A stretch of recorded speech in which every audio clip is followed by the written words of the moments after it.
Thank you very much, Ma. Good morning, sirs. Good morning, Ma. Morning, sir. I'm so happy to be here. Please help me appreciate Mr. Adeyemi Adeniyi for that great job. Well done, sir. I also learned, and I'm still learning. God bless you. Well done. More grace to you. Yes, I have a slide. Um, I want to quickly appreciate all the organizers of this maiden edition of our training for the year 2025. Um, this is the first training after October, and we want to say thank God for this time. Despite all the storms, we want to say thank God. To God alone be all the glory. I'd like us to um, use just a moment. Usually, we always find that moment to go on a minute silence for our loved one. But in this case, we won't go on a minute silence. I just want us to rise on our feet in a moment, and in 1 minute, rather than going on a minute silence, I want us to give a big clap for the next 1 minute in honor of our sister, my friend, my partner, Mrs. Adeyemi Adeniyi, for all the great things that God has done through her, for putting up a legacy and for doing something that will never be forgotten. That is the reason why we are here today again. Just help me appreciate her. Appreciate her. Appreciate her. We are not mourning her, we are celebrating her. She has put Kesha together, and that is why we are here today. She has put Red Band together, that is why we are here today. So we want to appreciate her. Thank you. Thank you. Thank you. Thank you. Please, you may be seated. I want to specifically say a very big thank you to each one of you once again for making it down here. Um, Permit me to do the honor of appreciating our big sister, um, Mrs. Bukola, for the great work that God has been doing through her in making sure that everything is intact, regardless of the change of address of my friend and sister. Thank you so much, Sister Bukola, for holding forth, making us to know that there was only an exchange of address, because we know that someday each one of us will have to change the address too. Thank you so much, ma. We're grateful, ma. And also to my brother, he might be watching this video much later, or he might be online now. That is Mr. Chris. Oh, he's coming. Thank you, ma. So we also want to appreciate him, even for his tenacity, and also for making sure that everything goes well, regardless of everything that has happened. Thank you, Mr. Chris.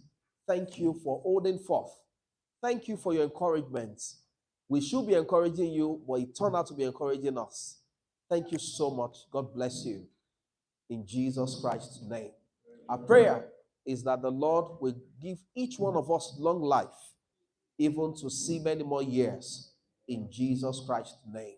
Amen. And all the legacies that my sister, my friend, my partner had left behind, none of them will be destroyed in Jesus Christ's name.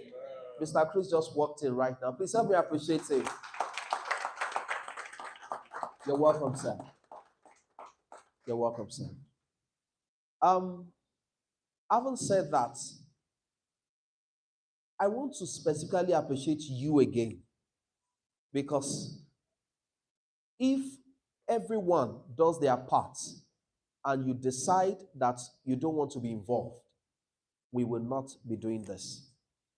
So, for making us know that there is a friend that sticks closer than a brother, that regardless of the absence of my sister and friend, you are still here. Please help me appreciate yourself. Thank you so much. Thank you so much. God bless you.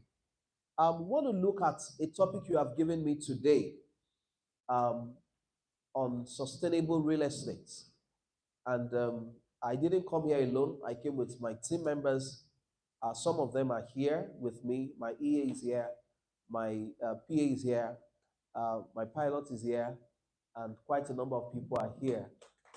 Thank you so much for coming with me. And also, one of the things that we're doing is to make sure that we plant trees that only us will not benefit from the shade. What we're doing is something that when we are not around, that's what people refer to. And so that is the reason why you don't put money first. You put legacy first, then money will follow. Okay.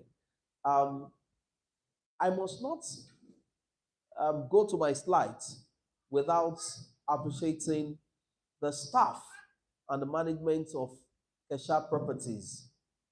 They must be appreciated, especially. Help me appreciate them. All the Kesha staffs, we appreciate you. We want to say thank you for holding forth. You know, some people are around and their staffs are not even there. Talk more of when you've changed address. These are good people. These are good people. God bless you in Jesus Christ's name. All of the Reban managements, you must also be appreciated. From the time that we had a very good news till now, everyone has been there. Thank you so much once again. We appreciate you. God bless you in Jesus Christ's name. If you are not ready with my slide, I have my iPad. Let me quickly.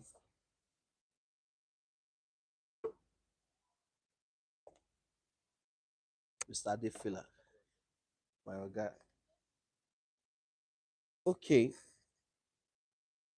I'll be happy if you can put up the slide so that we can have people follow through and also be able to take pictures of what we'll be looking through. Let me use the opportunity to quickly say that for everyone pushing forth for Kesha Properties, please keep pushing. Nothing has changed. This is a trusted brand. And that is the reason why I am very, very particular or deliberate about identifying with the brand regardless at all times, because I know that we will always deliver. So you have nothing to worry about. You can see faces that are representing the brand, including myself. In case you've escalated a matter, maybe you need a particular thing and you are not getting results, you can search for me online. You'll see me. You'll find me. Anywhere, just let me know. And I am very sure I will help you push whatever it is.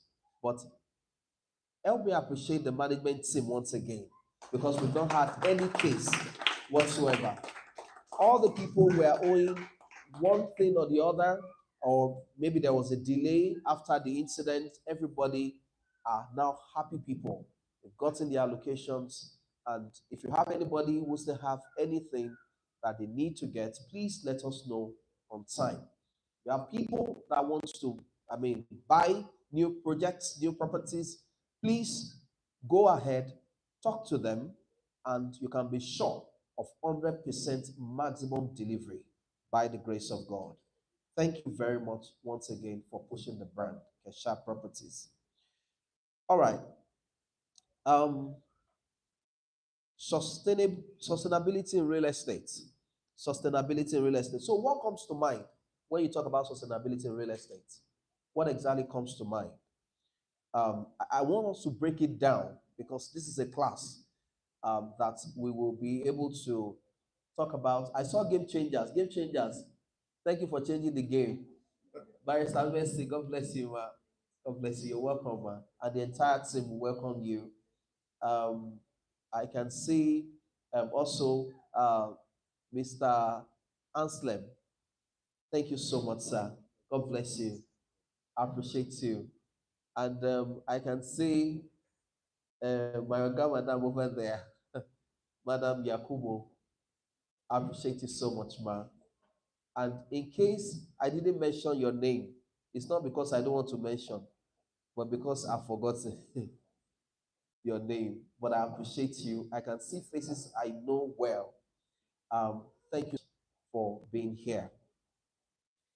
I want us to talk about. See, I don't like big, big grammar. Maybe that's why I don't. There are some things I don't really do. Talk big grammar. At the end of the day, nobody goes home with anything. I like to break it down in such a way that everybody will understand. Um, I appreciate you so much, sir. Thank you so much for showing up at the last event. God bless you, sir. Thank you so much. He was there to represent Red Band. Thank you so much, sir. Okay, thank you. Thank you. So I wanted to ask about what do you understand about sustainable growth or sustainability in real estate? Does anybody wants to try? There's no right or wrong answer. So if you didn't, don't be afraid of saying something. If you didn't get it, I won't say you didn't get it. It's an agreement. But at the end of the day, I might just say my own opinion, which is what I put in the slide, right? So, can somebody try? What do you understand about sustainability in real estate? Just try. Just try. Okay, thank you.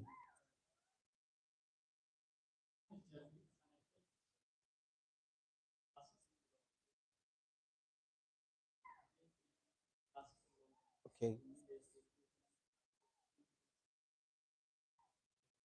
thank you very much. Please help me appreciate him. Like I said, no right or wrong answer.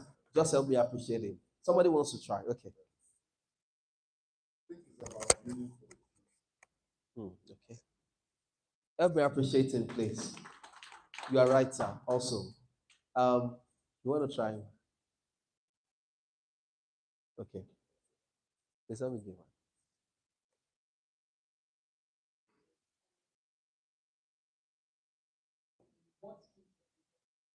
Okay.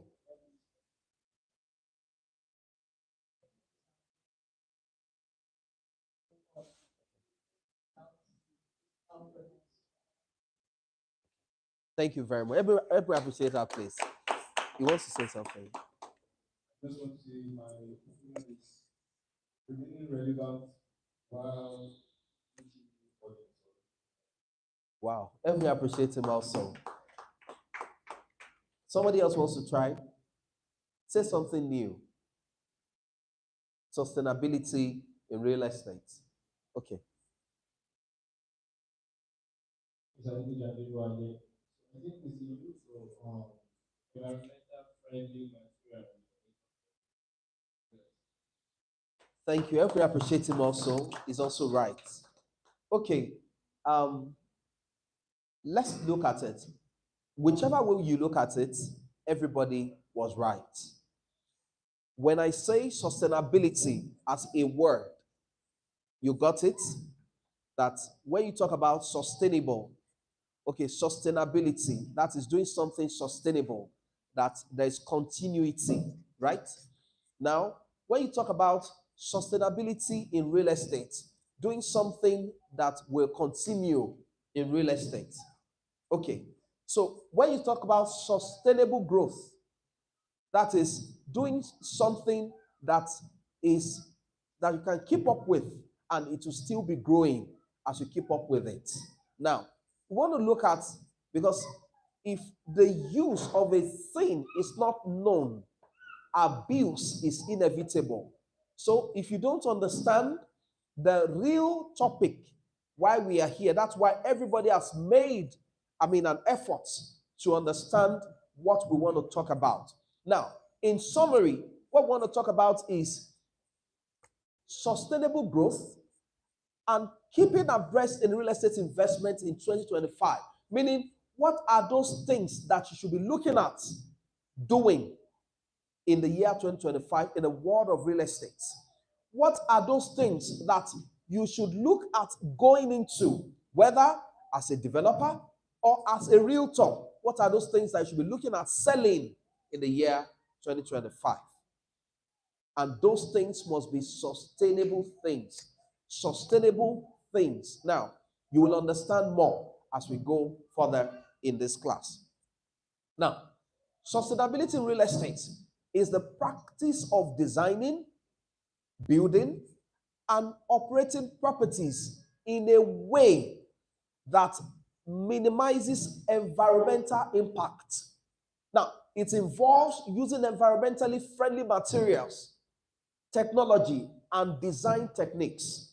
For example, how many of you have seen a dry construction technique before, where they are building using dry construction? Have you seen it? Oh, dry construction. So what that means is this. Please, if you have not seen it, because I saw many of us have not probably seen it physically before. If you go to Nigerite, they have an office in Obakran in Ikeja. If you go to Nigerite, you will see a particular building, something K, is it Kessler or something? Something K. It started with K. That's the name of the company. It's a dry construction house. So this is what it means. Just think of it as I'm saying it, imagine it. Rather than go to a site and you see people using block, they use cement, they use sand, they use granite. So Nigeria is one of the companies that thought, okay, rather than, you have people working on site, you have a number of people working on a site project, and some people are mixing this, some people are mixing that, and somebody is saying, you know what, 5 bags of cement, maybe you give them 10 bags of cement to work with. Somebody is thinking of stealing 3 bags away, and they use 7 bags, and maybe in some cases, the mixture is not correct. So you have a watery mixture, right, at the end of the day. Now, instead of that, this company said, you know what, let's take all the sand, let's take the cement, let's take the water into the factory, let's mix it and do the right mixture and put chemical in it to compact it, and they bring it out in form of a board, like a ceiling board, a PO, something flat. So it comes out in a board form. So what they now do is, once it's out of the factory, you can put it together and it becomes a house. So when you get to such project sites where they are doing dry construction, you don't see water, sand, or anything around. It's just to go and assemble on sites. So what they do internally is they do a skeletal work. Now, that is, the board cannot stand on its own. So they have some aluminum components that they first put together, and they now put the board on top of it. They just screw it on top of it. So such houses, you can build a 5-story building within 1 month. It's just because you are not building it on site. They finished it in the factory. You just go there. I've visited quite a number of them in the United Kingdom, and we're bringing that technology back to Nigeria. Getting a company to give them a site on one of our project sites, then they'll be manufacturing it there, and then we can deploy to different project sites. So sustainability in real estate is using these kind of technologies such that when you want, in fact, it has reduced drastically numbers of laborers you need on site. So people are doing decoration, they are doing all manner of acrobatic, looking for how to steal something. There's nothing to steal there. One day, you carry the board, you want to run away. So where? Because it will be useful for you. You don't know how, you are not the one that put the technology together. So I think this is one of the ways to go in the year 2025. Because one of the major problems we have is timely delivery in this part of the world. Because if you put money out and you say you want to deliver at a particular time, laborers can mess you up. E.g., we have a project in Ogudujari in Ikeja.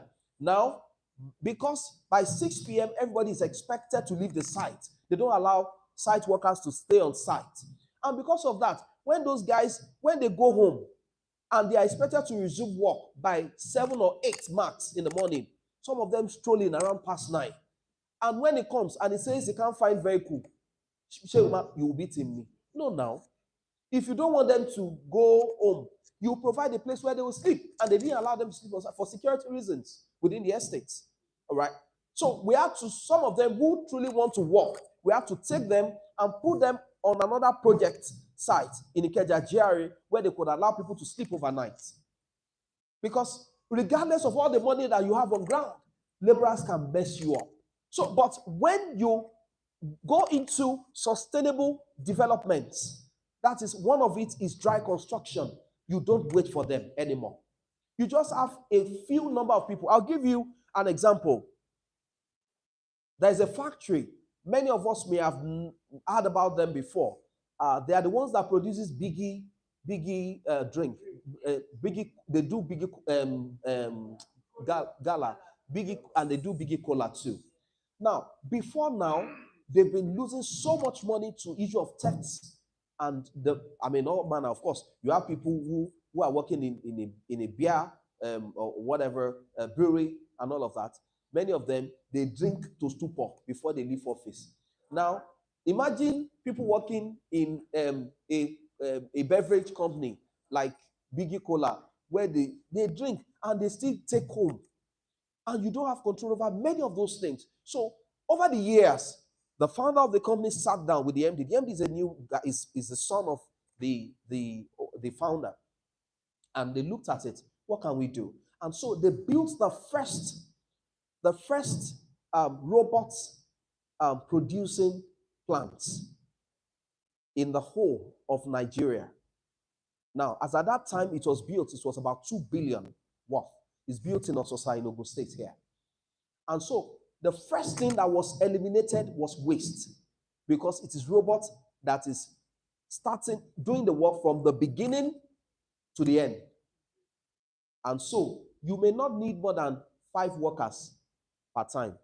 The person operating and the person who is seeing to how it is moved into the vehicle, and maybe a few other people. And so all the Kurukere people, like 400 or 500 people, they are not needed.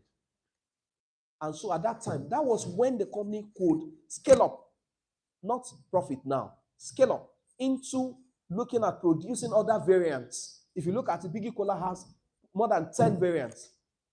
That was when the business was turned into robotic production. And so you go on, like they are not packaging and putting spit inside. It's robot that is doing everything. The thing is this: no matter the kind of technology you come up with, you still need human beings to run it, right? But you can eliminate so many things, because the factors of production, the P's of marketing rather, it started with 4, later it grew to be 6, later it grew to be 7, it grew to be 11. Now it's about 44 P's. The only one that has that has consistently been involved till date is people. You can't take out people, but you can reduce people. There are some hotels that before you leave Nigeria, if you book, you are going to some countries, you book a room here. They give you the code that you need to access your room. You don't need to see a receptionist. And the moment you get to that country, to that hotel in that country, everything you need, they've already sent emails to you. I've slept in some of those hotels. You snap your valid ID. So they already know who you are. When you get there, there is a way your face scans that they know that is you. So you want to buy food, just Once you get into your room, there'll be a play of, they already have some things. You just put on your TV, then they will acquaint you with everything happening in that area, including where you can get food with their phone numbers. You don't need to talk to anybody. So they just have days that they come to clean, that human being will come and clean for you. But every other thing is button. Just press. You don't talk to anybody. Nobody will say to my religion. Will say to my you are going.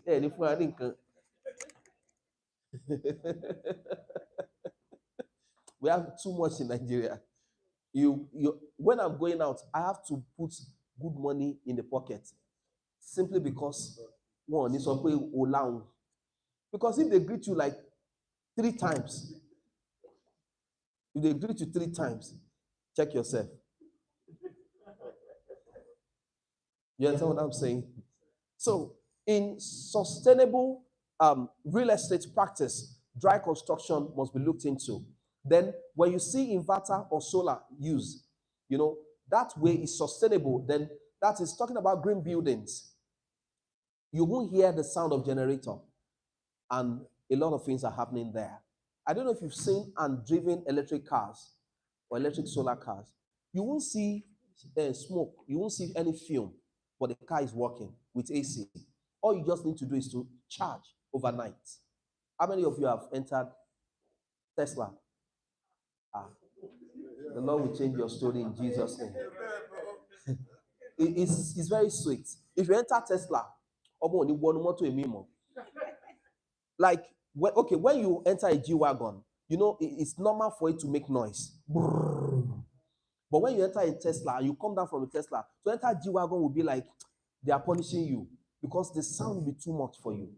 Because a Tesla, even with the price and everything, you still, you move with ease. Nobody is, and if you now want to take it to the next level, then you now say you have the one that is programmed to drive you by itself. Yeah, it will drive you to anywhere you are going, and you don't need to panic. But some of you want to waste the blood of Jesus inside that vehicle.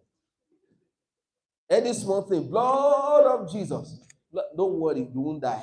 Because people have driven it even in areas or environments that are more congested than Lagos.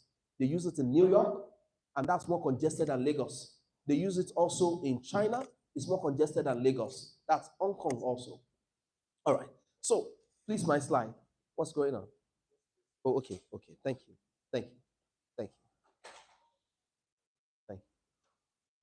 Okay. So, still talking about what sustainability in real estate means. Also, you look at green buildings. In green buildings, you see some buildings that are contemporary buildings. When you see them, you see some kind of leaves on the body, the way it's designed. I'm not talking about abandoned building that purple is growing on the wall. I'm talking about the ones that in the design, you see those flowers, designed with it. You know what they do? Those flowers they have in them electrons. Every green plant you see has gotten in it an electron, which is convertible to be used for energy inside that building. As at the year 2015, I was one of the 4 people that represented Nigeria at the World Bank in the US, precisely in what do you call this state? I'll remember the state now. Now, as at that time, 2015, that was when I saw younger people who came up with the design of virtually everywhere you see at the World Bank. You see a pot of flower put somewhere.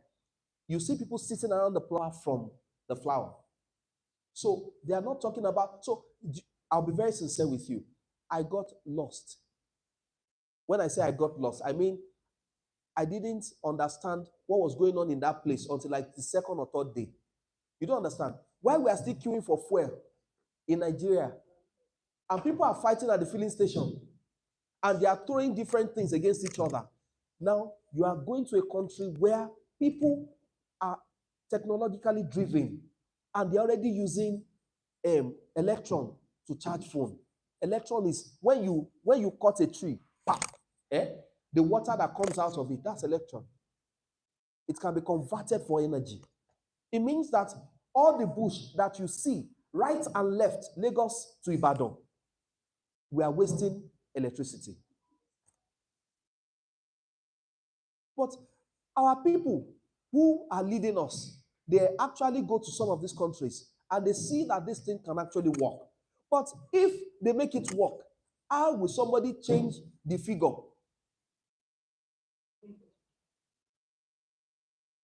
I don't think you understand.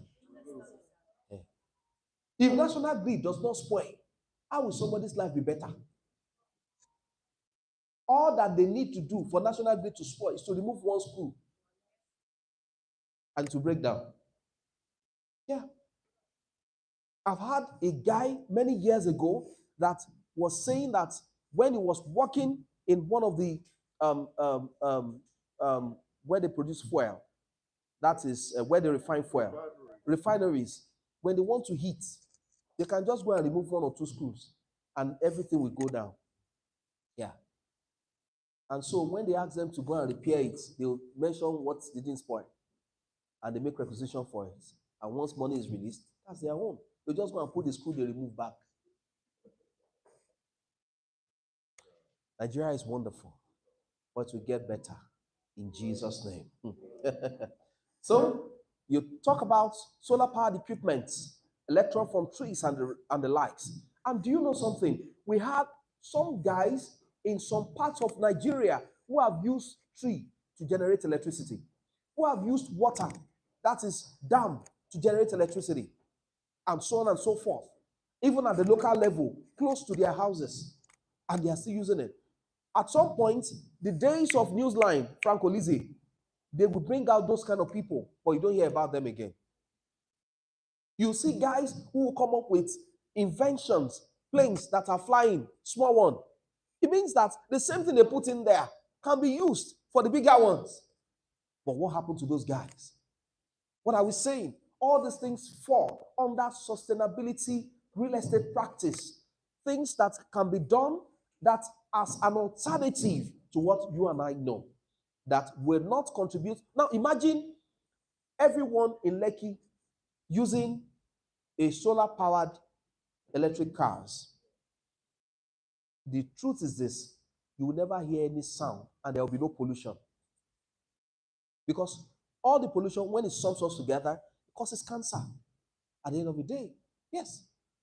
Now, imagine all of our houses that they are using inverter and solar system, and there's no generator. They call, I better pass my neighbor in the next compound. And there are some neighbors that you have that they have so much challenge that when they start the gen, they'll put the exhaust in your window.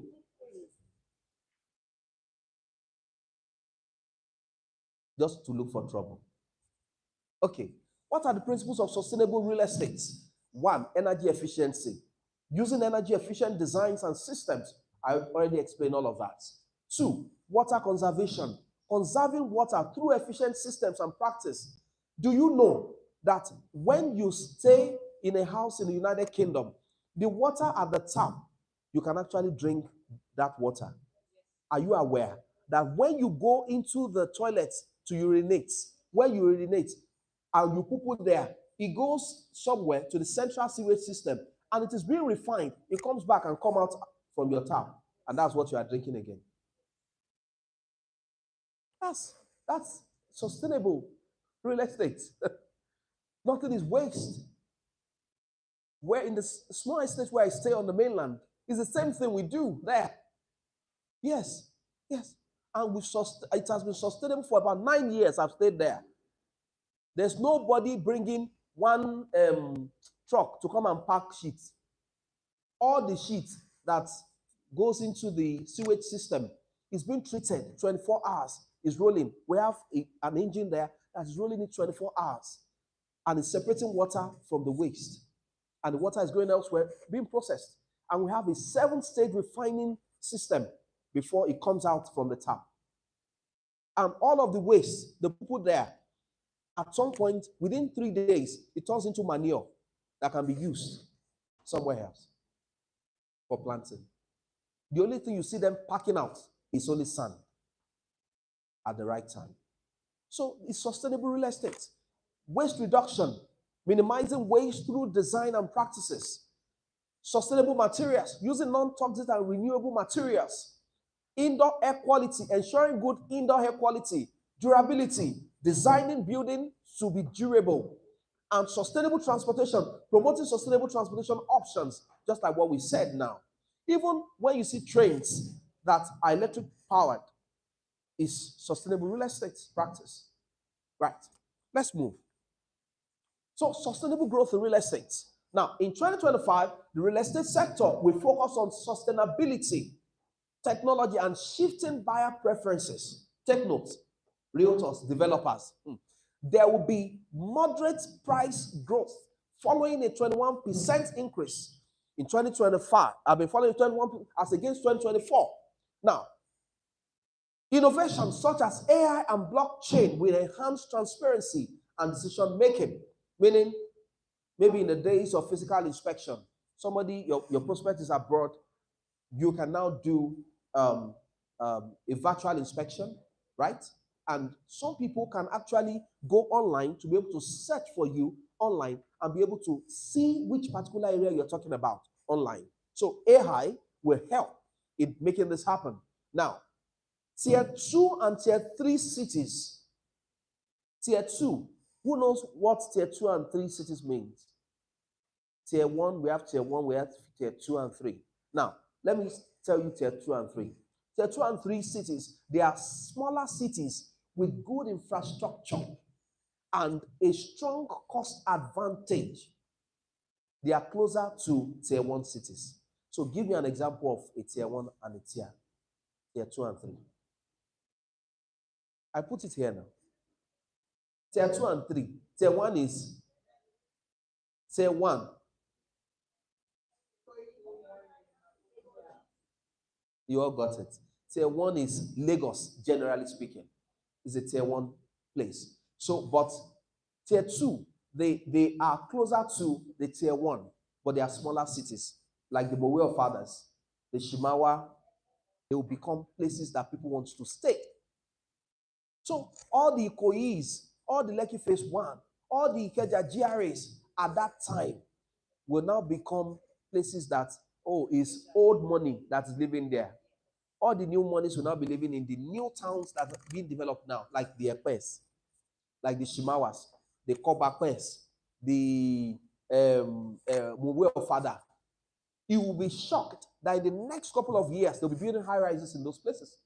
That's the truth. So, what are we saying this morning is that don't despise the sales of those places that are still developing. Okay, now, increased spending and portfolio diversification. Now, under it, we have the growth mindset. So, investors are indicating a stronger growth. You are talking about, I'm forecasting what will happen in 2025. Oh. Yeah. Call me Nostradamus as at this time. Right. Investors are indicating a stronger growth mindset for 2025 with plans to increase spending on both existing and new properties. So get more new town developments, NTDs. These are coming to home. And more, they've discovered that the social media had told them. So, okay, now I wrote here that the Nigerian diaspora, they are coming home the more, right? And they've discovered that social media have told them so much lies about Nigeria than exactly what it is. So many of the Nigerians in diaspora are coming home this year. You saw what happened last year, December. I don't know if you were in Lagos last year, December. Everywhere was fully booked. Because for the first time in many years, Nigerians in diaspora came home en masse. Even people who have not been home for 20, 23, 25 years came home last year, December. And one day we asked the question, what is going on? What are you looking for? So what actually happened was that, the new president, whether you believe it or not, the man is making move. All the marketing he did this year, from the time he came to government, he went to different countries to market Nigeria. And because of that, people came home. Yes. They told many of them lies that Nigeria is a bush, a thick forest. Yes.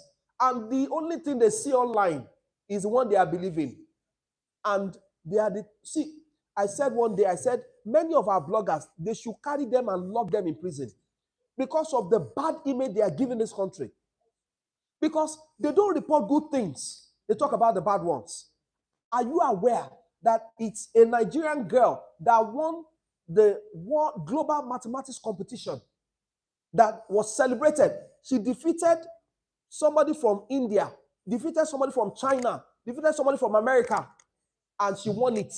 The girls' school is in Otta, Ambassador School in Otta. How many media houses carried it? He's the one that shook somebody from the bomb that they carried. And that's what they see online in those places. If you, by the grace of God, God will open foreign doors for you this year. And you will see what I'm talking about. The way people, the way they look down on you once they see a green passport in your hand.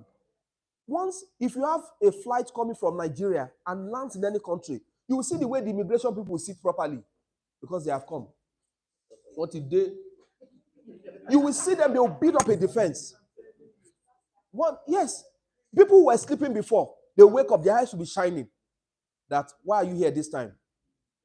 One day, somebody asked me that question in America, and I said, why should you ask me why I'm here this time? I said, I'm here to spend my money to improve your own economy. The guy said, what do you mean? He said, why can't you stay in your country and do that? He said, if I want to go for, to see the snow, I know which states to go. He mentioned the states. If I want to go for, to where there's no snow, where we have mild weather, I know where to go. He mentioned all the seasons of life. I said, Cabo. I said, see, it's somebody like me that is using my money to pay your salary. Yes. The guy looked at me. You can't send me away because you didn't bring me here. And I didn't carry contraband. Yeah. The guy said, no, so sorry, I didn't mean it that way. Just stand and said, go in. Yeah, you will pass me in. I'm not begging to be here. I said, I only came to look at latest design and trends in the real estate space that I want to take back to my country to improve my country. You are a local champion. That's the truth. Many of them, they just speak English because that's their native language. And they make you feel inferior. It's not true.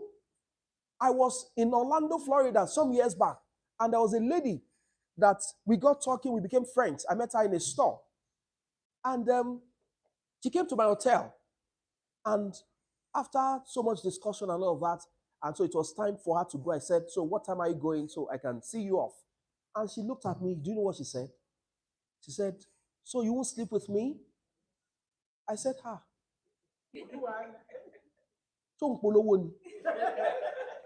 are you, is it for say or something?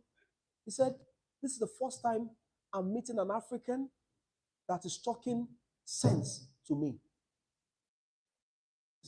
I was embarrassed, but I still felt good. It was a mixed feeling. A lot of people they've destroyed our image. One of my friends, a billionaire in the US, he comes to Nigeria Nigeria is making him, and Nigeria has made him, right? He comes to Nigeria every 3 months to take Nigeria foods. That he owns one of the biggest South African food store in America, in different states. I got to his office in Maryland, in the US, and see it's painted green, white, green. People come there to buy agege bread. For your information, the best Gari Jebu is there, you'll find it. It's not in Nigeria.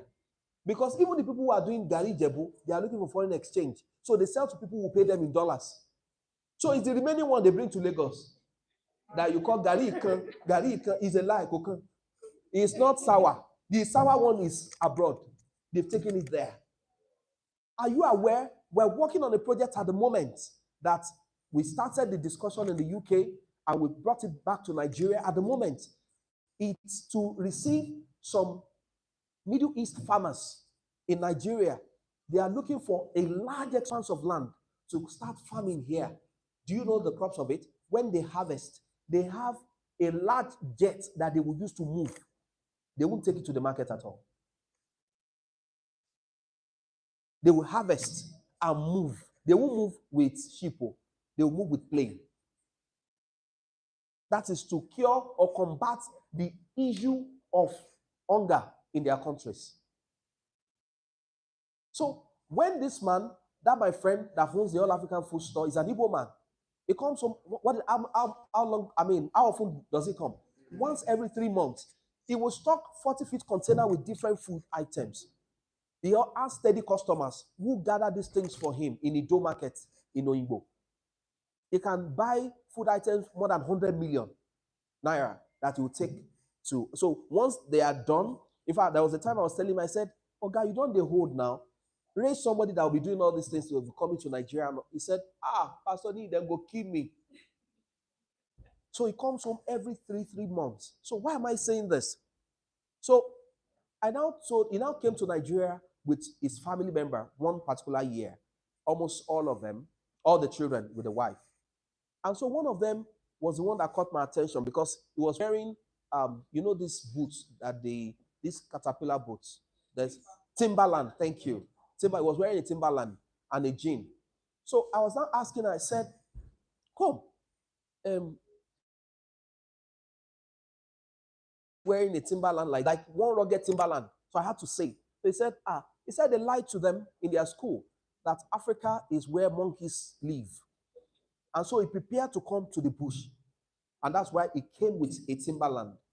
And 2, his father told me that as of that year, iPhone 15 was not popular. He had an iPhone 15, but he dropped it in America and came with like iPhone 6. In case they steal it, he won't feel it.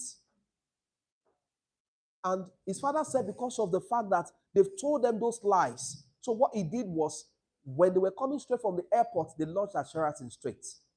And so they were asking the dad, are we in Nigeria now? But our teachers told us, some of them are in university. And that's the mindset they are with. That's why once you raise a child abroad that you don't allow them to come to Nigeria, Nigeria becomes a mirage to them. Many of them will never come home.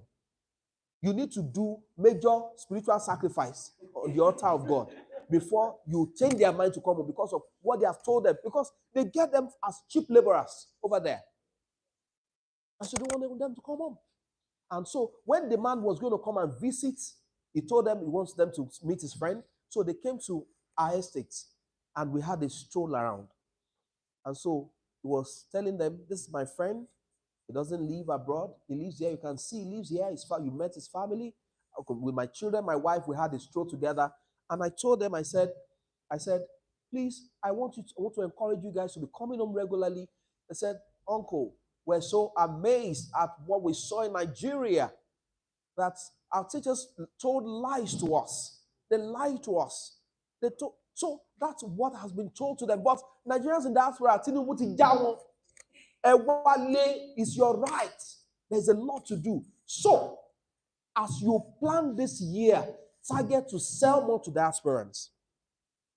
When you are doing your ad, your sponsored ad, target people abroad. Target Canada, and there's a way they do it that they target places where Nigerians live in some of those countries. You know what I'm saying, sir? So target those places. In London, there are places where they live. They don't live everywhere.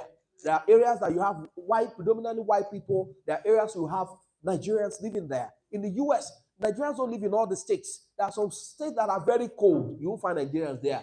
Just a few of them that are already white people. They are the ones you will find there. I'm sure.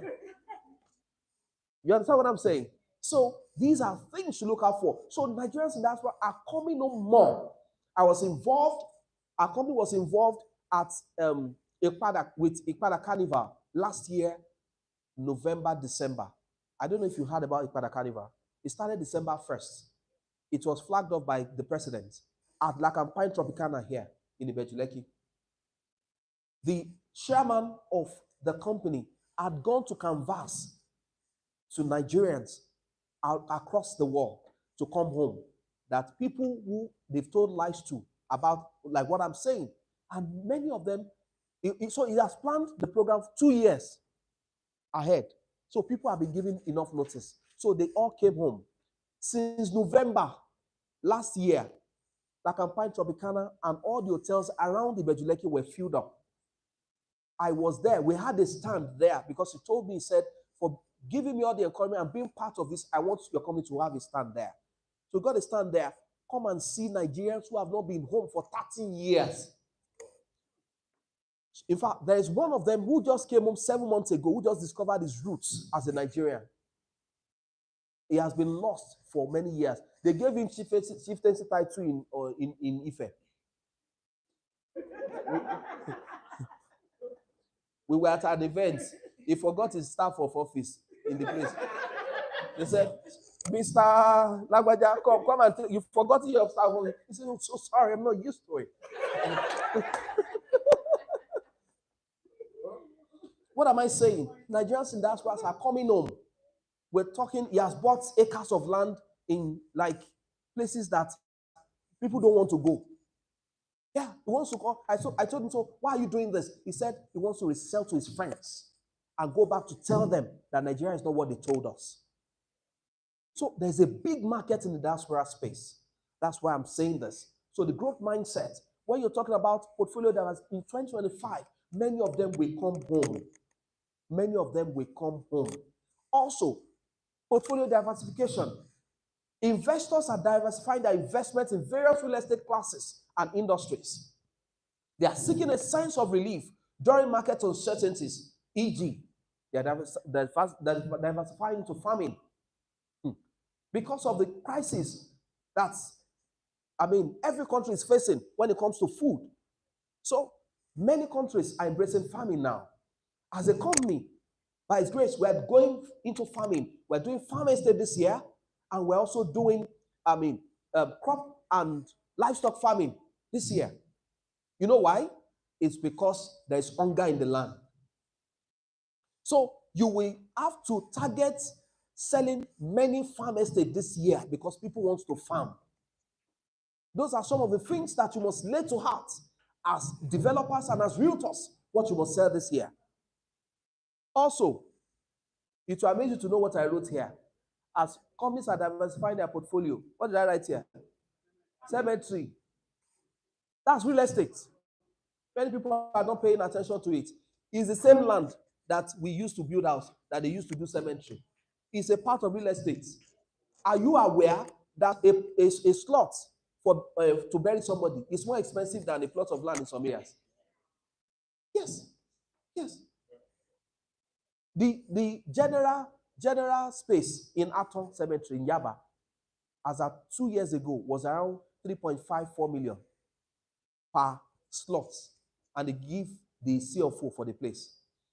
When you go inside private cemeteries, inside the same Aton Cemetery, as of 2 years ago, they begged for 15 million when we went to bury somebody there. So imagine how much it's going for now. Yes. Some private cemetery, they sell a slot. What's the size of that they put human being? They sell some for 35 million right now. It's you that says it's too much, man. It's because you can't put cemetery everywhere. So it's only where it is approved that you only situate it in the master plan. But when you know the place and you invest in it, you can't get it wrong. Because as new babes are being born, so also people are exiting. So it's doing well. And so my sister asked me, sir, we cemetery sell? I said, people are dying every day. Yes. 85, 90, 95, 100, 120. Everybody will die one day. It's the day that's different. That's the truth. And some people, while they are alive, they have gone to secure their space. That is where they want them to bury them. Yes. It's selling very well. Look at Ebony Caskets, MIC, and some other companies that are into burial, whatever. They are doing very well because there's money in it. Okay. Challenges facing sustainable growth in Nigeria. Challenges facing sustainable growth in Nigeria. Housing deficits. Nigeria faces a housing deficit of over 20 million units, highlighting the urgent need for sustainable housing solution. Infrastructure gap, that is limited access to basic amenities like water, electricity, and transportation. Everybody knows that. And also environmental issues. Now, investing in undersupplied markets, second-tier markets. Housing demand remains high, making second-tier markets attractive for investors seeking undersupplied opportunities. What this grammar is talking about is simple. All the satellite towns, let us sell it this year. All the satellite towns, let us sell it. Deal Clinchers does majorly luxury houses. But you know what's it? Before the end of last year, Oma Wonugbolo on the streets, we enter bush to go and start building new towns. Because everybody cannot afford luxury. And so, at some point, people need to start something. Many of these diaspora people we are talking about that you want to sell to, many of them cannot afford the luxury. That's the truth. We just need to build new towns and make sure that we introduce infrastructure there and go to areas that we know that government has plans to put infrastructure.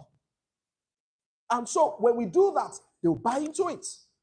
Because they've asked me a number of times, a lot of road shows that I go for in America, they invite me to come and talk to them in different countries. And at the end of my presentation, when I have talked about all the, we're selling a house, 200 million naira, 200, 150 million, 100 million, they will allow you to finish talking. And you'll see when somebody will raise hand. Say, excuse me, sir, are people buying these houses?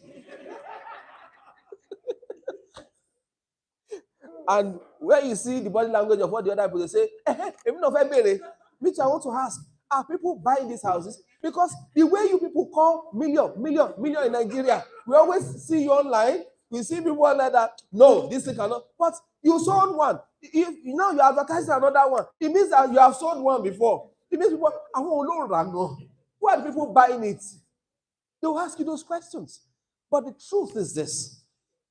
When you lose that market share to other competing organizations, then you have yourself to blame. So what that means is this. As much as you love to sell luxury, think about the second-tier markets.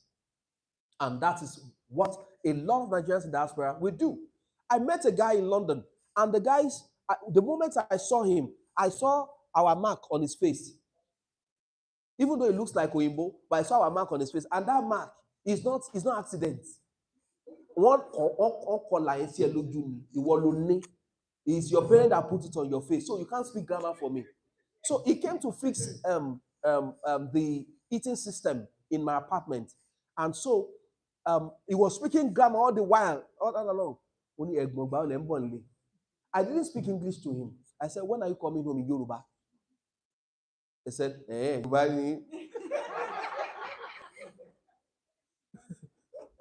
I said, it's you that should ask if you are Yoruba. Because all the while you have been speaking this grammar and all of that. When are you coming home? He said, it's God that sent you to me. I said, why? He said, I won't come home. Because I'm tired. Over 20 years, I don't have anything in Nigeria. He said, even if it is just a plot of land that I can be paying small, I'll be very happy if you do it for me. That is the state many of them have. Should I tell you something? I used myself to make jest some days back. I saw a group, a diaspora group online on WhatsApp. I watched the program on YouTube. And so I saw that they're talking about people, the niche of the woman talking is Nigerians in diaspora who wants to come home. What are your fears? What are your challenges? Let's talk about it. So they used it to create a WhatsApp group. So they now put the link under the whatever on YouTube. I now copied the link. I went to join them. I saw a lot of them. I said the group in my marketing. So I saw plenty. They take the name of the group. Akomolafe. Akomolafe is the name of the channel on YouTube. Go and watch it. Akomolafe. Did you hear that? Akomolafe. Akomolafe. Akomolafe family. Go and search for Akomolafe on YouTube. So under one of the videos, you will see the link to join the diaspora group. When you enter the diaspora group, you will see people that you can sell to, some of this market. When I watched their conversation, yes, when I saw what they were writing, many of them are frustrated. They've moved from one country to another. Somebody has spent 5 years here, 10 years there, and moved. And cumulatively, some people have spent 33 years. And now they want to come home. But they are asking, we don't even know who to talk to buy real estate.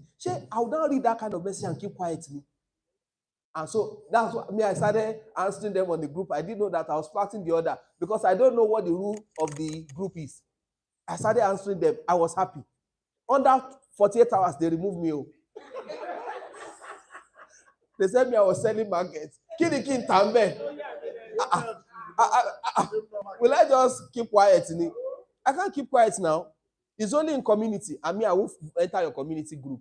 In community, you can't talk. Only the admin can post. But those WhatsApp group that you know that Obewa and Bibai, there is soup here. Enter the place. If they don't allow you to do general marketing, hit them, DM. I'm a member of your group. You mentioned the name of the group. And I just want to tell you, the question you asked on that group, that's the lesson I learned when they removed me. That means about my private chat one now. At least they've seen my DP. Yeah? And so if I private chat them, they can say, oh, I saw you in the group. I tell them, well, you don't have to be afraid. Just first counsel them. We are living in Nigeria. We didn't die now. And you too, you can join us. You say, I don't have I don't know where to, I want to even buy the small money I have. I want to buy one property. We have something that is affordable now. You don't know what I'm saying? You sell. Before you know it, you have sold like 1 acre to 2-3 people. You move to another one. See, don't struggle this year. This year is not for struggle. It's just be strategic by the wisdom of God. And this year, you will make it in Jesus' name. So look at the second-tier market well and look for those strategic groups that you can join. Those groups in your estate that they put you there and you just look at everybody. You are not saying anything. It's a sin that you are quiet in that group. You know yourself. Somebody is smiling. You know yourself. You are just quiet. Go to that group and cause disruption. Let them remove you. At least let them know the reason why they removed you. Okay, when they remove me from the group, at least everybody know what I'm selling before they remove me. And they know my offense. My offense is I'm selling real estate. You don't understand? But you are just too gentle. You know, in Nigeria, it's the violent that take it by force. That scripture that from days of John the Baptist, the kingdom of God's violence is for Nigerians. So, it's for Nigeria. We are the one that takes everything violently. In developed countries, like I was in, by privilege, I was in this country. Or what's the name of this country? Very close to the UK. No. Mexico is close to America, but no, there's one. Yes, it's also close, but Ireland. Thank you. But there's a name they call it that is Dublin. Thank you. So that Dublin. Do you know that a lot of Nigerians in the UK they moved to Dublin? Why? Because the government of Dublin was encouraging people to buy cars that are electric enabled, electric cars. And so you want to buy a private car that is electric. So you have to do away with the one using fuel. And so the government can give you like 50,000 euros to add to the money you want to use to buy a car. If I didn't have a job in Nigeria, the time I went to do my meet and greet event there, I'm telling you, I would have stayed. If I didn't have a good job I'm coming to in Nigeria, I would have stayed because I saw the quality of life. And that was why when they opened their doors, they said when they opened their doors for Nigerians to come and be given bath and take stay, citizenship, under a few months, everywhere. They said, hey, close the door. I now asked them, I now said, which country are the people that made them to stop it? They said, it's your people now. Number 1, then 2, Indians. They filled everywhere. Nigeria, we have information by there. Forward it as shared, as received. Forward it. They will just be forwarding it. They've opened the door of this country. Share. Nigerians, we are the best in the world. And we will take over anywhere we get to. That's what led to xenophobic attack in South Africa. They started complaining, Nigerian man, The Nigerian men, they will collect their wives. Nigerian men, they take their jobs, they take everything. Nigeria. Why? It's because one, an average South African man, when they go to the restaurant to go and eat, they don't pay. It's the woman that pays for the food. But in Nigeria, the way we are trained and raised, you pay. In fact, if you are good, if you just eat money, maybe you just pay commission. You can say everybody. So when you have a South African girlfriend and you go to a restaurant like that and you bring out your ATM and pay, it will be strange to her. Wow, Nigerians. So many of their ladies, they want to date a Nigerian man.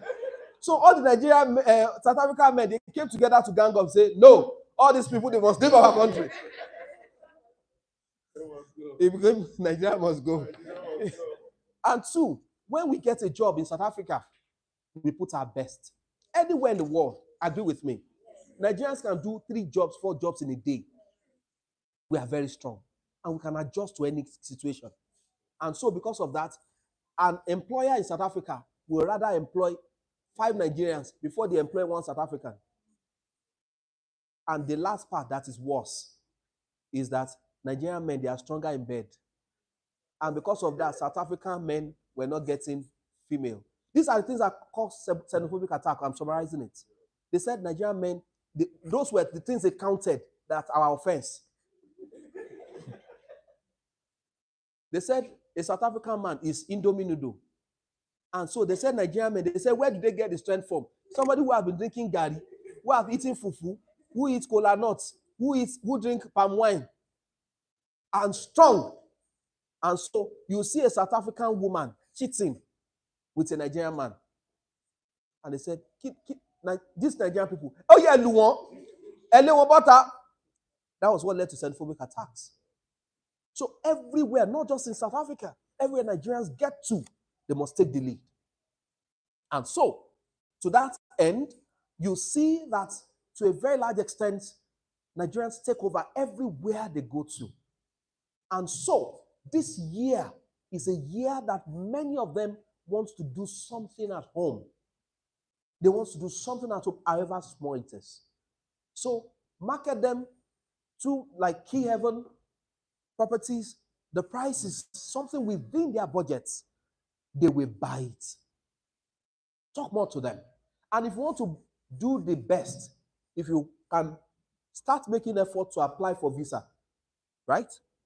And you just gather 1 or 2 of your clients who lives in diaspora. Tell them to help you gather some of their friends together. Let me tell you one strategy I used in America. I told all of my people there, all the ones that I can send messages to, I said, gather your friends together.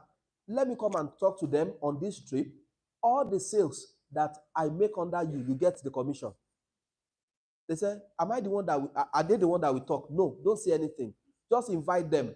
So they plan a cookout, like a suya night, or like a get-together, and they invite me to come. And so when I go there, and so you see, when I talk to them and they buy, the host, the owner of the house, will be tapping me, Pastor, would they? Money have come. Yes, money have come. One trip like that, I went to tell my host, the person who hosted me, I told him, I said, on this trip, all the sales I make, I didn't know it was a mistake I made. I said, all the sales I make, I'll give you 10% commission on all sales, whether it is through you or not. He said, Brony, because we've known each other from school days. He calls me Brony.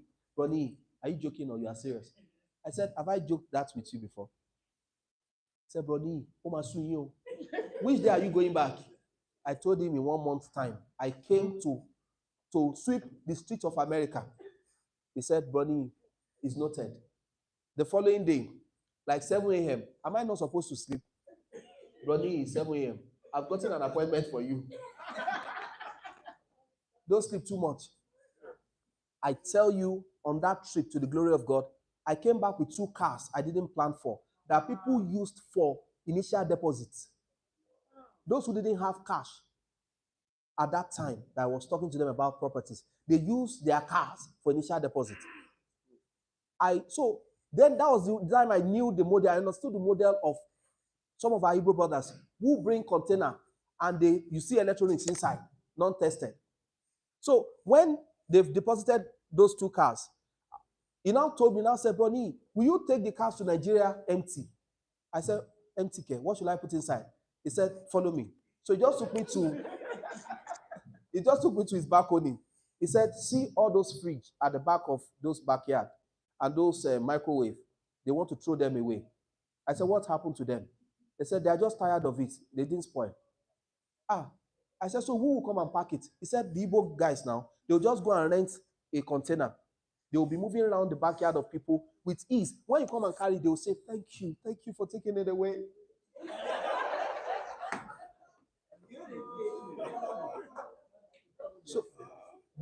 So he took me there. I opened the fridge. Fridge, you are okay. In Nigeria, that about the fridge could dip better. In fact, if it is not shocking, you won't throw it away. In fact, the one that is shocking, though, you will still wear shoe to open. And so he took me there. I opened the fridge. It's okay. Opened about 4 microwaves in one house, in front of one house, at the back of one house. Everything was okay. I said, well, Femi, how do I do these things? He said, that was how I started packing. There was no space in the car again. No. Everywhere was loaded. The boots, the inside the car.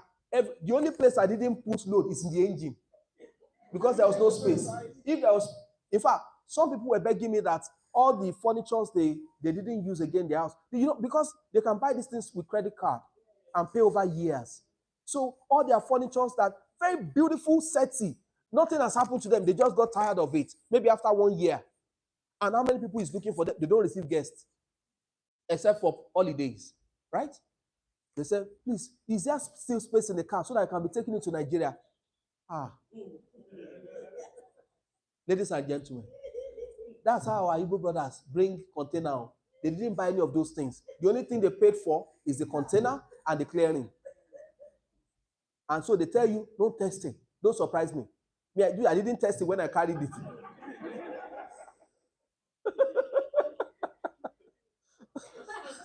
So that you won't come and say that it's not working. It's not what? Anyway, that was how those cars. When I was leaving America, that journey, I came home with thousands of dollars cash for initial deposits. With cash for initial deposit.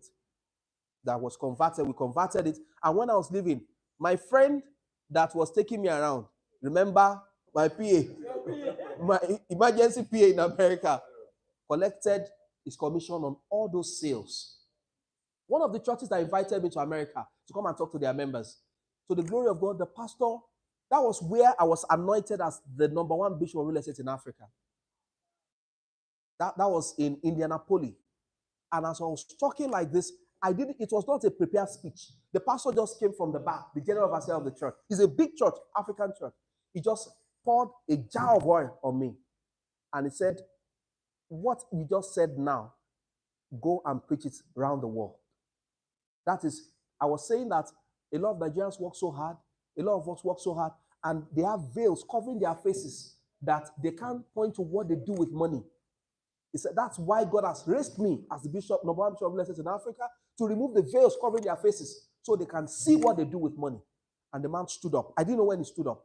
He just put a jar of oil. Imagine how drenched I was. He said, go and preach this message around the world. Bless you, man. You know what happened? After the service, pastor said, if you are here in this service, and no, let the care, what's your leg? If you are here in this service and you have not bought a property in Nigeria, before this man leaves here today, you must pay. Oluwa.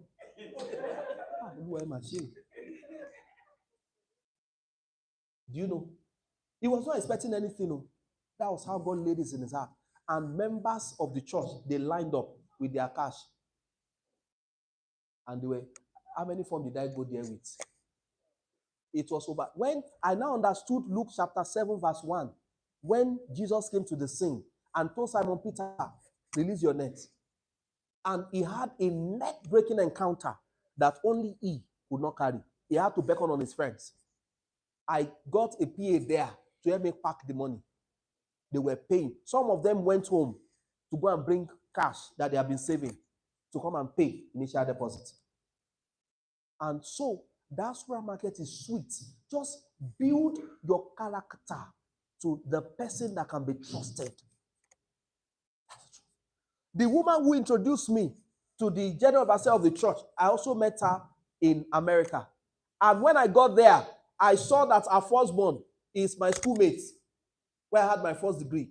And he told the mother, he said, this is Broniyo, our language translator in school. You can trust him. I didn't know he was there. I didn't know that the woman gave birth to one of our instrumentalists in church. And we have not seen for many years. Those are the people you go to school together that immediately they are done, they travel immediately. And that was how God made the market sweeter for me. To now make it wonderful, as I was waiting to receive the microphone, I saw somebody sitting on the other side of the row. Guess who it was? My immediate elder brother. Came to inspect on a mission. He's a pastor from Redeem. He came to inspect their church that particular Sunday. And when the general overseer of the church, the parish pastor, was seeing the way we were communicating with eyes, he now asked him, said, Pastor, do you know our guest? He said, that's the person that collected my mother's breast from my mouth. The mama said, your brother? That's the person we'll be waiting for. He said, yes. That was how the woman just jumped on the podium and said, our guest who came from Nigeria to tell us about real estate, our parish, our regional pastor who came to inspect us, they are brother and brother. If you want to invest 100%, go ahead. God had gone ahead of me. But of course, if my elder brother, despite the fact he's my elder brother, if he knows that only me, if he knows that he will just tell the hey, Mommy, can I see you? That's the truth. You must build trust before you can eat in that space, in that second-tier market, especially playing in diaspora. Now, I want to tell you that the importance of sustainability in real estate, our time is fast spent. I will rush this remaining. Importance of sustainability in real estate. Number one, environmental protection. Sustainable buildings reduce carbon emissions and contribute to a healthier environment. Now, if you get some parts in London where they use dry construction to build, hostels, massive hostels, plus inverter and solar.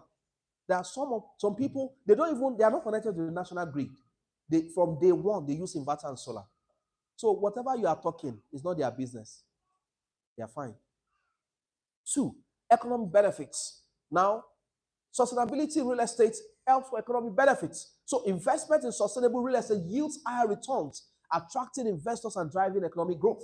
And 3, social impact. Affordable housing projects addresses the housing gap and improve the quality of life for communities. I was in a meeting last night, and somebody that wanted to join my mentorship school was still saying, I can give you a contact of one of the new companies that just arrived in Nigeria that they sell dry construction materials. It means that we can actually make it happen. Meaning a big estate, like an estate of 50 units, can be delivered in 3 months. Yeah, with dry construction. Can be delivered in 3 months. Yes, sir. What's the difference between dry construction and precast? Okay. So another English for dry construction is precast. Yes, sir. Precast, yes. Another English for dry construction is precast. So in most of at the technical level, that's what they call it dry construction. But for the purpose of maybe presentation and all of that, then you hear things like precast. And in some cases, they insulate it.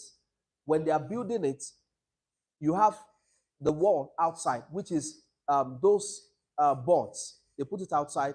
Then you have the first thing they first do is the skeleton.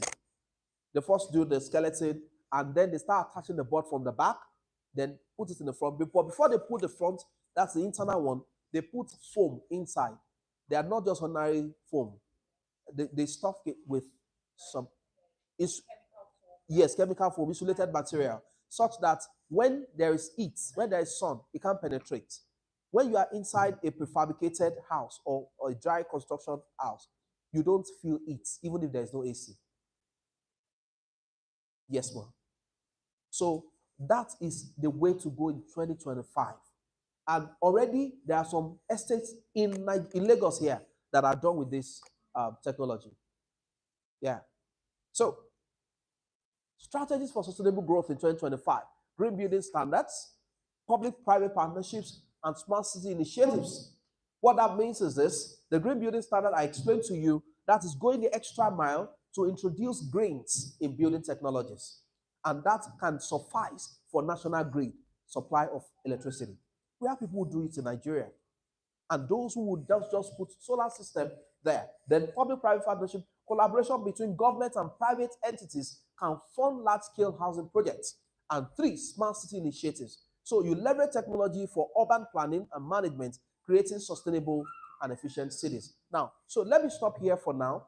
I want to say this, that in summary, what I want you to do in the year 2025, I have said it, look at diaspora markets. It is ripe for harvest. It is big. You know, somebody can be angry from my team that, why are you telling them now? It's because I can't finish it. All of us here, if we eat the diaspora market, how many countries do you want to enter? Are you aware that in Canada, you drive from, so when somebody saw my post, one of my banners that I was in Canada, and they said that, sir, we have seen that you are in town. Come and talk to us so we get our friends together. I said, which area are you? He told me the area. I told my brother to help me check it. He checked it. He said, it will take you 3 days to get there. I said, sir, book me the next trip. I can't come for this one. 3 days, and you are still inside Canada. Yeah. You go by here is more than 24, 30 hours. You take like 3 planes, and it's still Canada. Hidden Wakiri. We moved from, they came to pick me at the airport. They drove 8 hours from one province to another to pick me at the airport. I said, Ekukuje stays the airport. Let me stay in an hotel around the airport. Because when I'm going back, that's another 8 hours. That's 16 hours to and from airport. When I was going back to the airport, I said, don't bother. I will use my money to take Uber. So they helped me do Uber for 2. The Uber have carried somebody and came to carry me too. We paid $100. Press your calculator. How much is $100? $100 Canadian dollar to take taxi. Oh, Domi, Chumon. You don't understand. It was painful. And the painful part was that I spent just 2 nights in Canada. It was most painful when I look at the stress.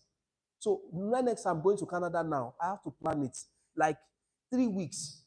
And I'll move from one province to another because there are lots of Nigerians in Canada who want to buy property. They are just looking for trusted people. So there's a lot of money. Are you aware that just this year, 2024, the funds that came into Nigeria in real estate is more than $1 trillion only in real estate, only from real estate, more than $1 trillion only in real estate. So the question is, which companies are the companies that have collected the money? And who are the people that brokered the deal? Are you one of them? If the answer is no, 2025 can be better. It's a function of planning. So write down your goals for the year 2025. And when you get to your real estate goal, that is your career goal, or whatever goal you call it, then begin to look at how you want to change the game when it comes to marketing this year. You make your own in Jesus' name. Last year, I had a little. At least I made a few trips. From those trips, I didn't come back empty-handed. Nigerians want to invest, I tell you. In fact, in some countries, sometimes last year, in a particular country, I was emotional. You know why? Because when I entered that country before, maybe specifically London. If I want to enter London, maybe I'll get like £100 for the whole stay. That I'll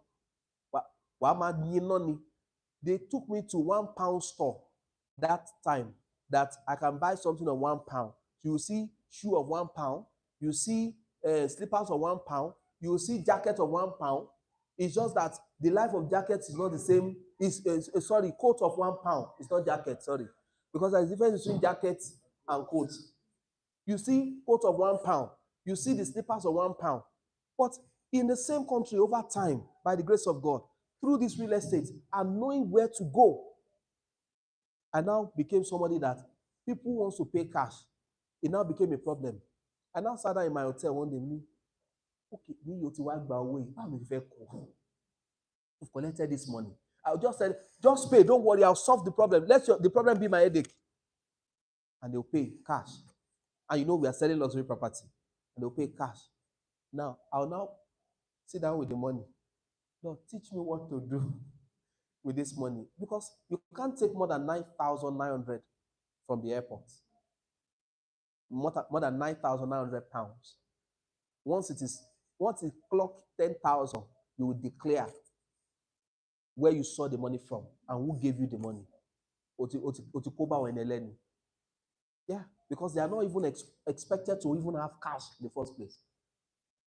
So, meaning that you have to see how you must go about it when you are doing it. But you want to solve that problem, see me when you have that money. Don't see me now. When you have collected the money, just connect to me. I'll tell you what to do with it.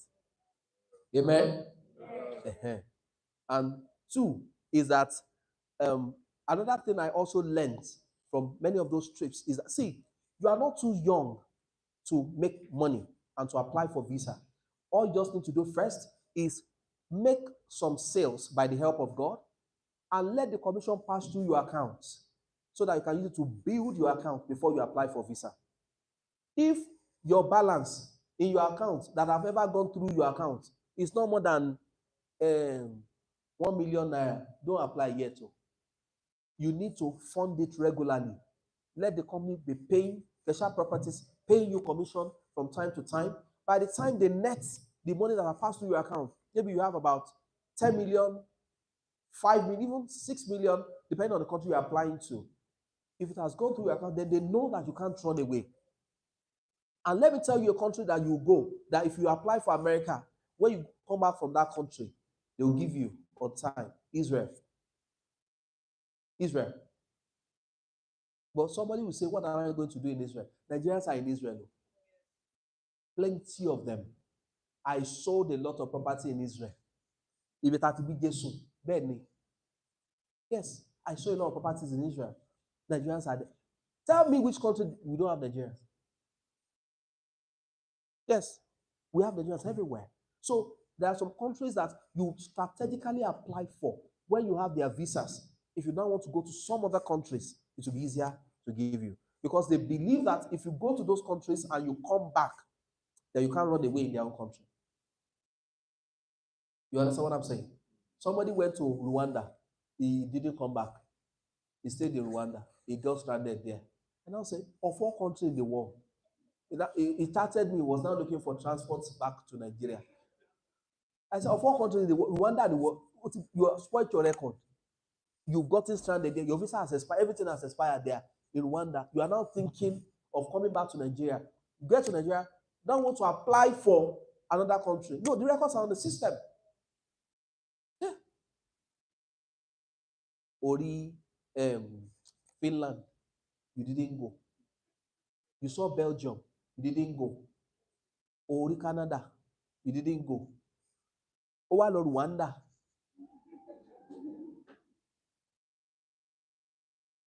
How do we think? Honestly. So be strategic in your moves this year. You can say the first quarter, the sales you make, you are piling up the funds for it to be there for the purpose of submission of your entry to apply to a country of your choice. Because you need to go and sell in these countries. And in going to those countries, you need to use one person that you have delivered to as a client to use to enter those places. How will they help you? They can help you talk to their pastor in their church, or in their office, or in their mosque, or probably in the neighborhood. And you'll be shocked that one person will tell one person and one person, or even they have what do you call it?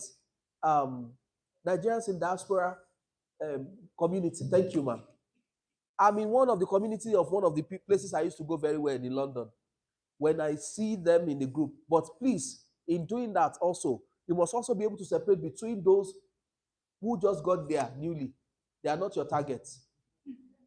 They are still looking for how to stand. They'll tell you that yes, even in abroad. And you must be willing to go for events when you get there. Nigerian events, you'll meet them there, a lot of them, and they are willing to invest in your properties. So let me stop here for now, so we can take one or two questions and we can move to the main event of the day. Thank you very much, and God bless you.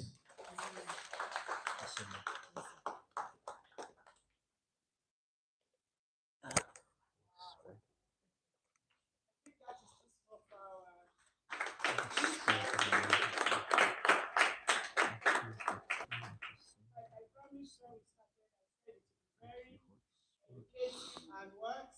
Thank you, Jesus. Are we enjoying ourselves? Yes. Should we go on? Yes. Are you tired? No. Okay. I will be going for 15 minutes. I will come back. We are now going to launch.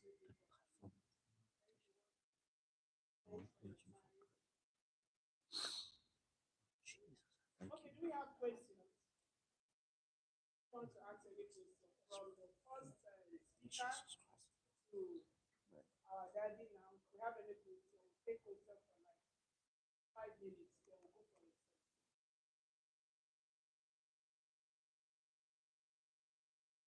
Right, thank you so much for the explanation. Amen.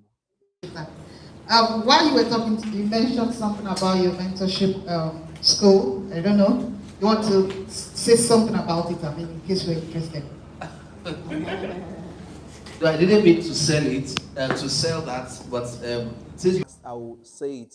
I always have a free class once every month that I do alongside my friend and sister, and that was what gave birth to Red Band.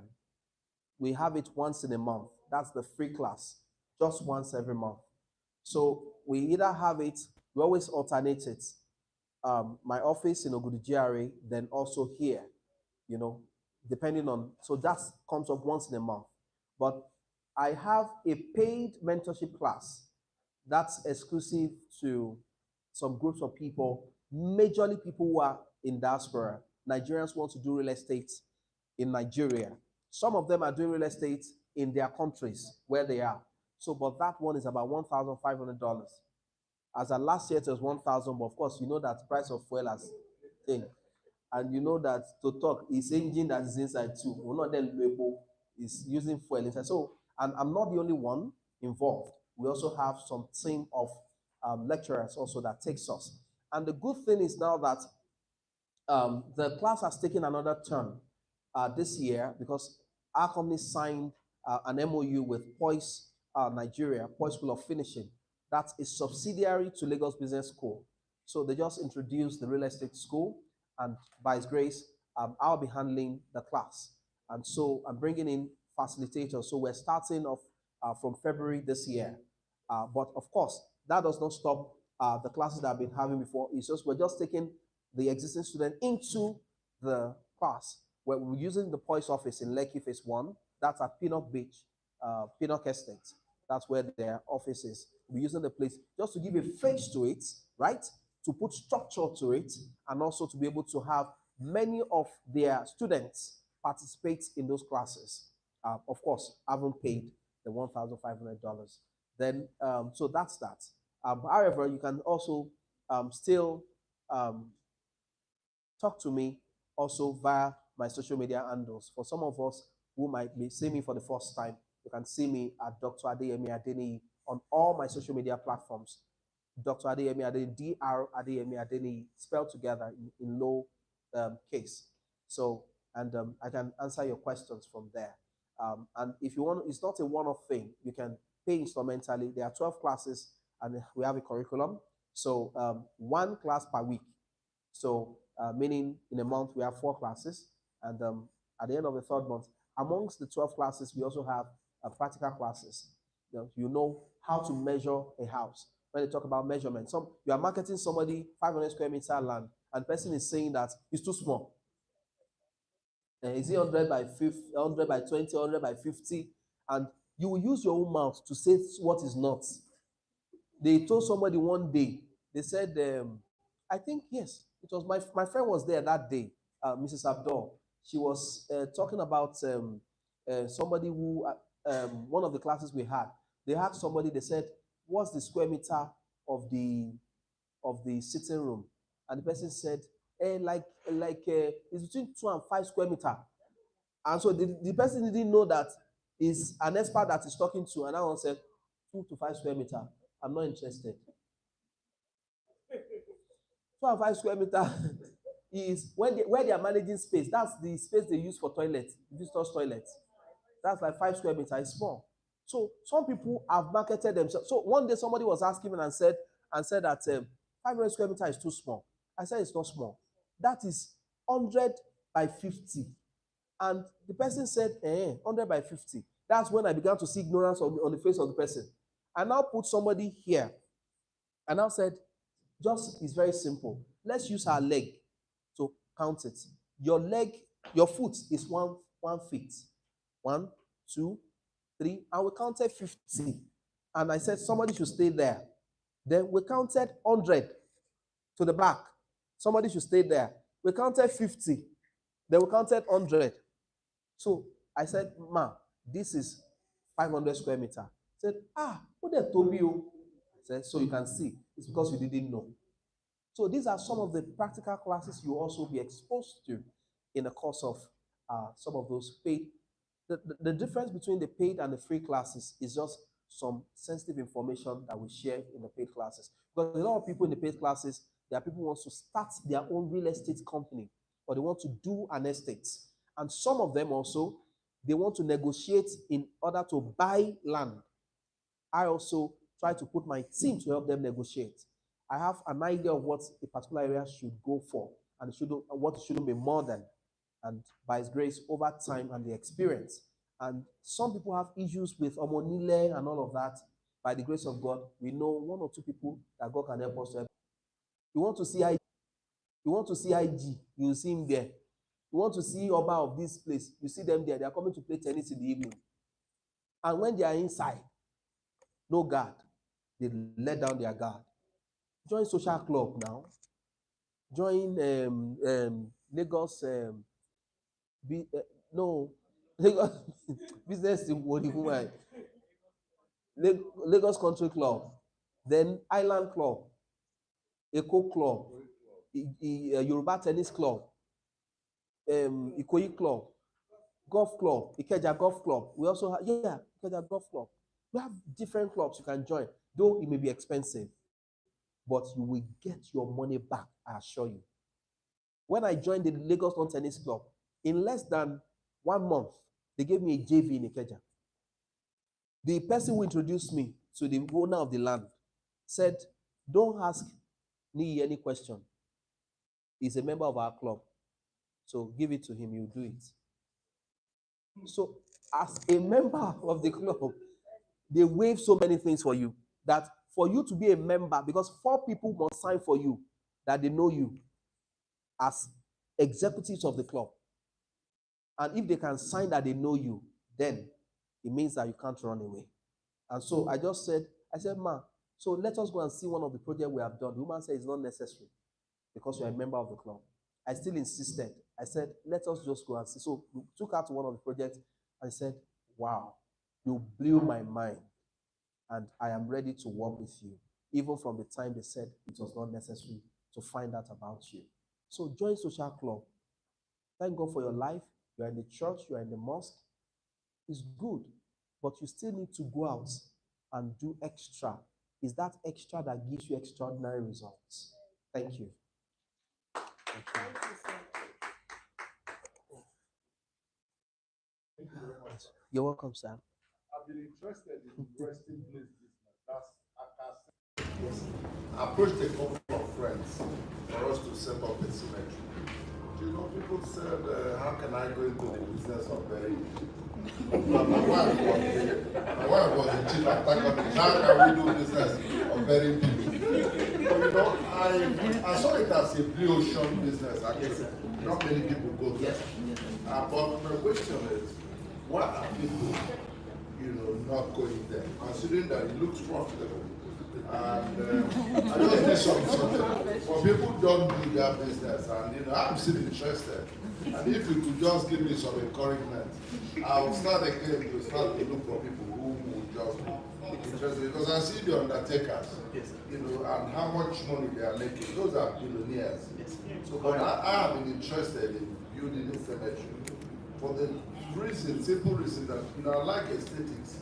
I go to some cemeteries, they are not well kept. I see cemeteries abroad. They are very well kept, like even better than where human. Yes, sir. That's my interest. But I need, some An encouragement. And if you let us know just why people are not interested. Okay, sir. Thank you so much, sir.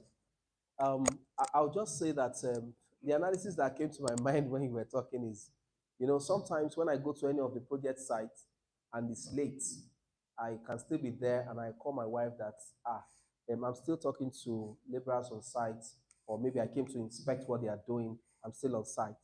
I'm just imagining that you stay late on the site of the cemetery. And you call your wife that, Mochiwani, I'm still on site. Don't come home. When you get to the house, they'll first need to shower you from the door before you come in. It's because of the stigmatization and the mind. But I can tell you the mindset. But I can tell you, cemetery business is not for everybody. It's for the rich. It's for the wealthy. Not rich, wealthy. A lot of money. You can use 1,000 square meter that you bought for 50 million. You can use it to make 500 million. Just make sure that it's an allocated place for cemetery. Sir, if you go to the Ato Cemetery, they've expanded the number of times. And now what they even encourage to do is when somebody buys a space, they encourage that it be used multiple times, where they can put a slab and still use, because there's no space again, as it were. That is to tell you that the business is doing well. See, you can't use that to scare me again, because somebody who is in Christ is already dead. So it's not a big deal. So why can't I do the business? So the fact remains that once we understand that this is a niche we want to follow, is to know who and who wants. If we want to go into it, for instance, I was telling my assistant, it's just that the way he was asking the question in the car, I see that he was scared, because I know he knows I send him on errand, so that I will not send him on errand in the night to go and see one of the people working there in the night. He say, Daddy, can I go tomorrow? And the truth is this: if you can kill your fear first, if you have the land that is allocated for it, how do we know? If I want to do it in Lagos now, is to tell my consultant to help me get the master plan of the particular area I intend to put it. And I want to see where it's allocated for resting place, right? And once I know, who can we approach to buy the land? We'll buy a large expanse. We'll clear it, and they'll be maintaining it from time to time. And once we advertise it to Ebony Caskets, MIC, and some other companies that are famous, I tell you to sell out fast. They'll tell you if you can't afford the private one in this particular location, we have another new place in town. That may be okay. So, and before you know it, once people see that it's secure, that they won't steal their body away, yes, they'll buy it. I can tell you, sir, the way insurance is cashing out is the way cemetery owners are cashing out. Because you see a good number of people who are prepared to go. They buy before they die by themselves. They prepare the place. They even go as far as doing what do you call it now? The tomb cover. They do it. They put the granite there. It's just for them to write on it when they are gone, to be able to put the date that they die. And so, my own grandpa from maternal side bought his casket by himself.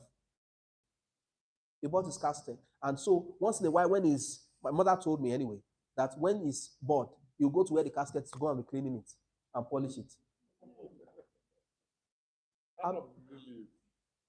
So the thing is this: people who plan to go like that, they don't go on time. That's the truth, though. They don't go on time because he was sick, and so they had told him he would go, so he was prepared to go, and so he didn't go. He bought the casket, he bought the place they will bury him, told them where they will bury him, and he refused to die. So it's good money, clean money. It's bigger than ritual money. That is cemetery business. But it's good to hear it, but don't tell your family member that that's what you are doing.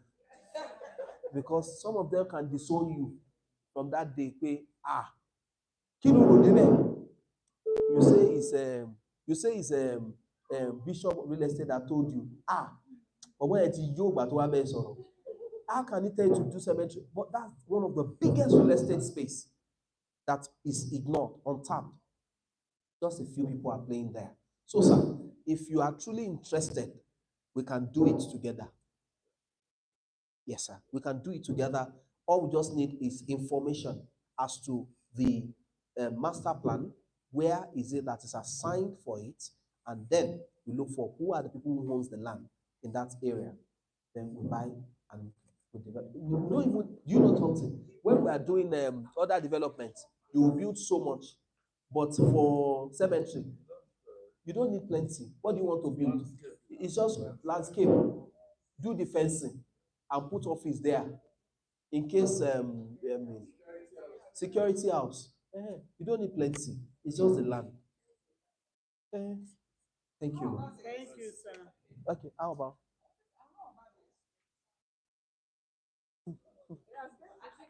She's even scared of even using the mic.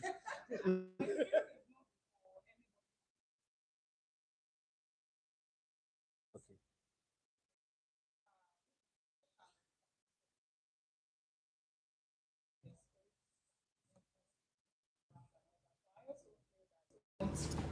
It's not for anybody. You must be spiritually strong to venture into such.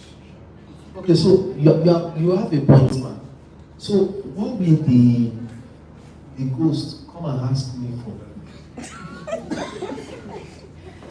The person who died, I provided where you rest. What did I do you now?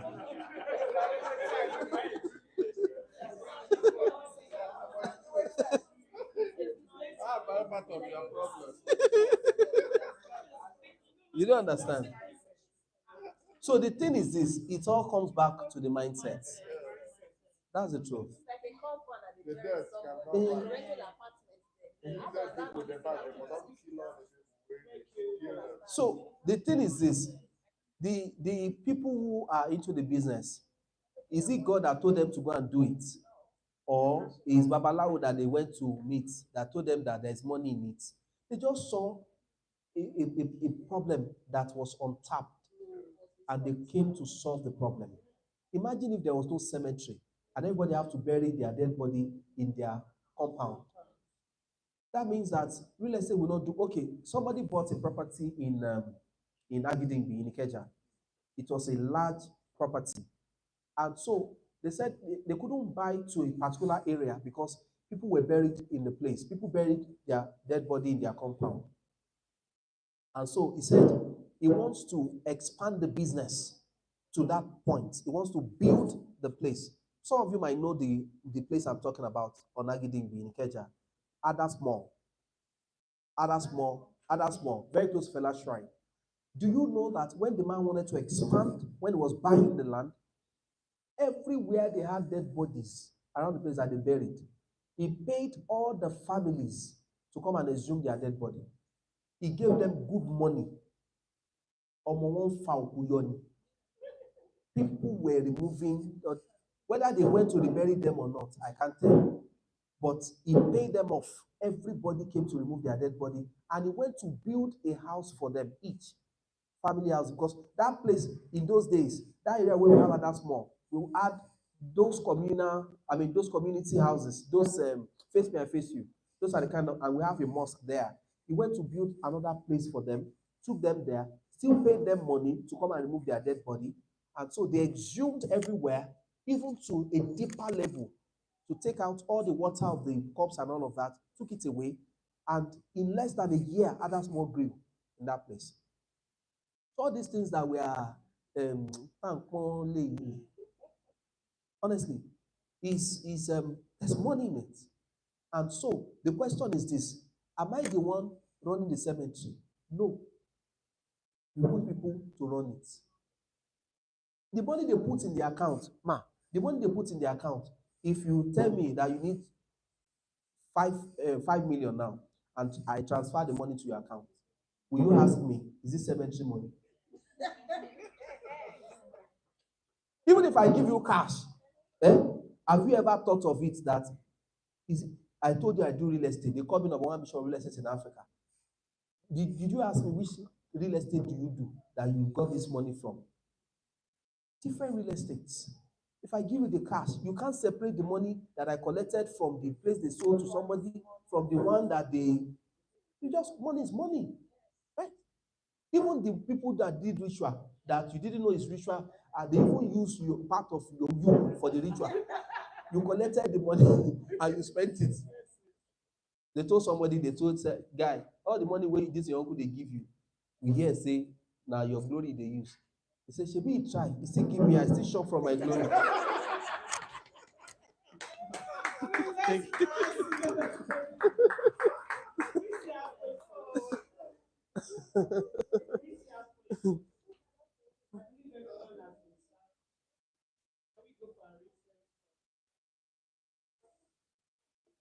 Because of time, we'll be back to prayers.